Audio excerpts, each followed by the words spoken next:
Okay, great. I love doing this. It's been 5 years since last time, but I love it. So not only does he do Final Cut, he juggles fire. Final fire. We'll see you back in studio, guys. See ya. Hey, wow, that was awesome. Welcome to Tech Tips with Sold Out Media. So listen, that was a little bit of a demonstration of great juggling, but we can really use that as an example of how to explain shutter speed. You know, the nice blurry motion that you get when he's juggling, that is on purpose, especially in video. But the best way, I think, to explain shutter is to start with the photography side. I know a lot of people struggle with shutter, aperture, and ISO and what they do. In fact, my mother-in-law asks me every time we bring out the camera, well, how did you do that? How do you make the grandchildren stop looking blurry in the picture? There is a way to it. So the best way to explain shutter, literally, shutter is how the camera opens the door to let light hit the sensor. And the longer the door is open, the more light hits the sensor. The more light hits the sensor, the brighter the picture is. However, the longer the door is open and the more light that's coming in, it's also catching any movement in the light. If you could imagine a quick shutter, a very fast shutter, is taking the door open just for a quick frame, a quick second, or a fraction of a second even. And in that moment, you can catch the perfect flap of a bird's wings or whatever, right?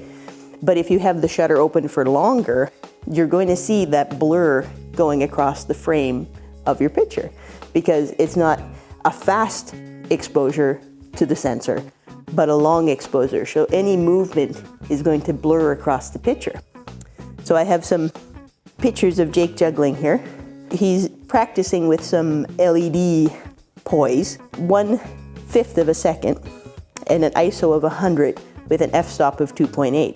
So 1/5 of a second is actually quite a long shutter speed. I mean, you can go longer, you can go a second, you can go 30 seconds. Linus and I were playing with some nighttime photography or astrophotography earlier this year, and we had our exposure open for almost a minute just to try to catch as much light from the stars onto the sensor as possible. Now, the stars aren't moving a lot. If we left it open for, those pictures you see where the stars, the Milky Way is circling whatever you have in the foreground, those are very long exposures, up to an hour, if not more. So you can definitely do stuff like that. But of course, you see this nice blurring motion in the frame of Jake juggling at 1/5 of a second.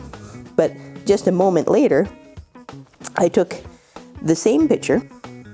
Now I made the shutter 1/5000, and I had to bring the ISO up to 40,000, and the f-stop is 2.8 in this photograph. But you can see everything in the photograph is dead still. His face is dead still. You can see detail and sharpness in the poise as they're going around in circles. That is because the amount of time that the shutter is open is so quick that you don't see any movement at all in the shutter. Now, the downside of having a super quick shutter or a short exposure is that you're not having a lot of light come in, which is why I had to bring the ISO all the way up to 40,000. Like I said, in the first picture, the ISO was quite much less. It was 100 ISO, and you can see the picture is bright. But by the time I bring the shutter all the way up to 1/5000th of a second, then I had to bring the ISO to 40,000, right? We can talk a little bit later about how shutter and ISO and aperture work together, but to focus on shutter now, when we apply those same principles, those photography principles, to video, you can start to understand a little bit why we have certain shutter speeds for certain effects in video. The difference with video and photography is it's not as often that you want those super still frames in video, because how your eye perceives it is choppy. But in video, we need to have motion blur for things to look natural. And the way that we achieve that is actually by using a 180 degree rule for the shutter speed. Basically what that means is if your frame rate is at 25 frames, your shutter is most efficient at 1/50. The 180 rule actually was created with film because film had what was called a shutter wheel, and it would rotate at either 180 degrees or 90 degrees or 45 degrees. It was a wheel that half the time exposed the film and half the time circled over and covered the film. So instead of a door opening and closing, it was just a wheel with a hole in it covering the film. And that's why multiplying the frame rate and putting it 1/, to get the shutter speed is what works for best motion blur. There are ways that you can actually manipulate the shutter to get different effects, and that's quite okay. I worked on a sports crew for a long time, and it really wasn't uncommon for us to use the broadcast cameras with extremely high shutter speeds when we were doing sports. Part of the reason for that was we did slow motion, or replays rather, where we could slow the footage down and really see, did he hit the guy? Did he check him with a hockey stick? It was really convenient to be able to see the details in the shot when we had the higher shutter speed. But in general, your rule of thumb, to make motion look as smooth as possible and as natural as possible to the eye, you use this rule. So if we were doing a frame rate of 50 frames per second, you'd try to aim your shutter speed to be at 100 for the most natural look. Now, we have some footage from when we were shooting with Jacob where we're actually changing the shutter speed as he's juggling. You can take a look here. And as you look at this video, you really could see how unnatural the movement starts to look in the video. And that's all has to do with shutter speed. There's nothing else changing in the picture. Another really common problem you guys can see here with shutter in video is when the lights are at a different sort of hertz. That means that they're flickering at a different rate than the power for your camera, for example. Big issue if you're going from North America or to Europe. But it's easy to fix by just adjusting the shutter. And in this case, maybe you want to break the 180 rule in the sense that you can change your shutter to 60 and it won't affect your video a whole lot to get rid of flicker in the background. Just as an example of how you can fix it. Now, of course, when you do change shutter speed, whether it's in video or photography, you always need to be mindful that the shorter shutter speeds will require more light, so more aperture or more shutter, or more ISO. Anyway, I hope that helps you understand a little bit better about shutter speed. And for those of you at home, sometimes I know it can be very confusing because it's a fraction. I used to get confused all the time. How come 1/25 is a longer speed than 1/5000? 5,000 is a bigger number, but it's actually a fraction. A 5,000th of a second is faster than a 25th of a second. So just remember that.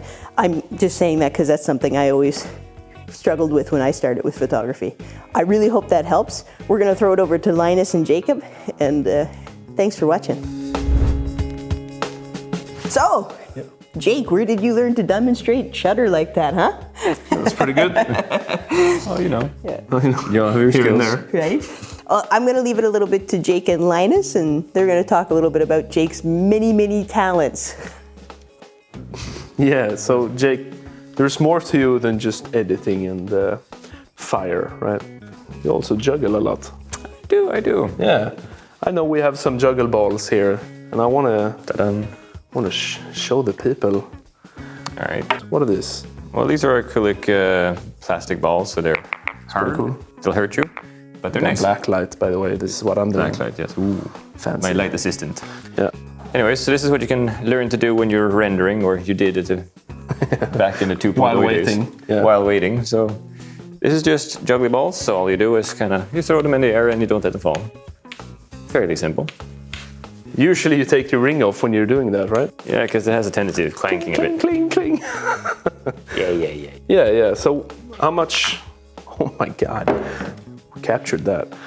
So, because you do all kinds of cool stuff. You do staffs and you do, what's it called?